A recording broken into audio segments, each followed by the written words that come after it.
సంవత్సరాలు వచ్చినా ప్రజల కోసం, ప్రజా సమస్యల పరిష్కారం కోసం పోరాటాలు నిర్వహిస్తున్నటువంటి మన పార్టీ 100 సంవత్సరాలకు అడగబెట్టబోతున్నటువంటి తరుణంలో జిల్లా వ్యాప్తంగా గొప్పగా కార్యక్రమాలు నిర్వహించుకోవాలి.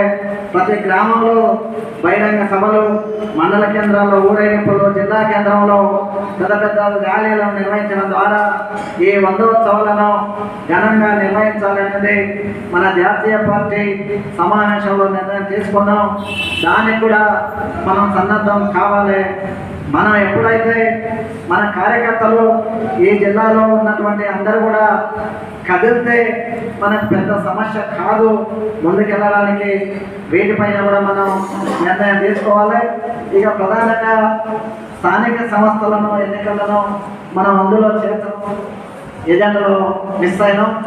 మనకు బహుశా అక్టోబర్గానే స్థానిక సంస్థల ఎన్నికలు, సర్పంచ్ ఎన్నికలు రావడానికి అవకాశం ఉంది అక్టోబర్లో.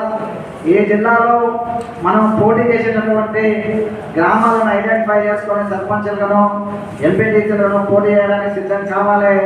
కనీసం మనం ఉన్నటువంటి శాఖల్లో కనీసం వార్డు మెంబర్ కన్నా ప్రాతినిధ్యం కోసానికి గట్టిగా ప్రయత్నం చేసి మన పార్టీ ఉన్నటువంటి గ్రామాలలో వార్డు మెంబర్ అన్న గ్రామ పంచాయతీలో మన పార్టీ సభ్యునికి ప్రాతినిధ్యం వహించే విధంగా మనం ప్రయత్నం చేసుకోవాలి. అట్లా ఆ విధంగా మనం చేసుకుంటే జిల్లాలో మనకు ఒక పేరు వస్తుంది, ప్రభావం చూపగలుగుతాం.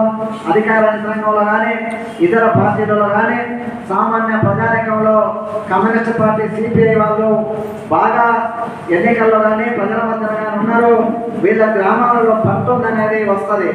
మనం చాలామంది అంటుంటారు, మన అసెంబ్లీ ఎన్నికల సందర్భంగానే, పార్లమెంట్ ఎన్నికల సందర్భంగా కానీ మనం పొత్తున్నటువంటి వాళ్ళు మనల్ని గుర్తిస్తలేరు, రావట్లేదని. కొన్ని సందర్భాలలోనేమో మనకు బలం ఉన్న చోట కూడా వాళ్ళు నిర్లక్ష్యం చేసిన మాట వాస్తవం. ఎక్కువగా వల్ల మనం బలం లేనితోనా వాళ్ళు రాను కూడా రారు. బలం ఉన్న కాడనే నిర్లక్ష్యం చేస్తున్నారంటే బలం లేని కాడ రారు.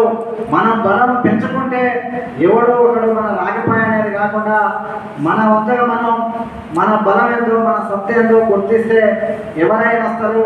కాలం ఎల్లప్పుడూ కూడా ఇదే విధంగా ఉంటుంది.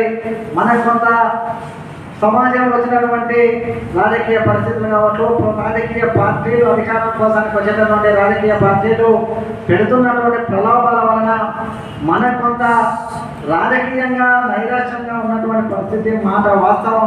కానీ ఈ యొక్క పరిస్థితులు ఎలాకాలం ఉండదు. మన పక్కనే బంగ్లాదేశ్ ఉదాహరణ చేసుకుంటే 3 నెలల కాలంలో జూన్ 5వ తేదీన మొదలుపెట్టినటువంటి ప్రభుత్వ వ్యతిరేక ఉద్యమం జూలై లాస్ట్కు ఆగస్టు ఫస్ట్ వీక్ నాటికి ఆ దేశ ప్రభుత్వాన్ని కూడగొట్టి ఆ ప్రధానమంత్రిని బతకజీవుడు అని పారిపోయి వచ్చి మన భారతదేశంలో తలదాచుకునే విధంగా అక్కడ ప్రజల ఉద్యమాలు నిర్వహించారు. అదేదో ఎక్కడో దూరంగా లేదు. ఒకనాడు భారతదేశంలో అంతర్భాగం, ఈ రోజు మన పక్కన ఉన్నటువంటి దేశం.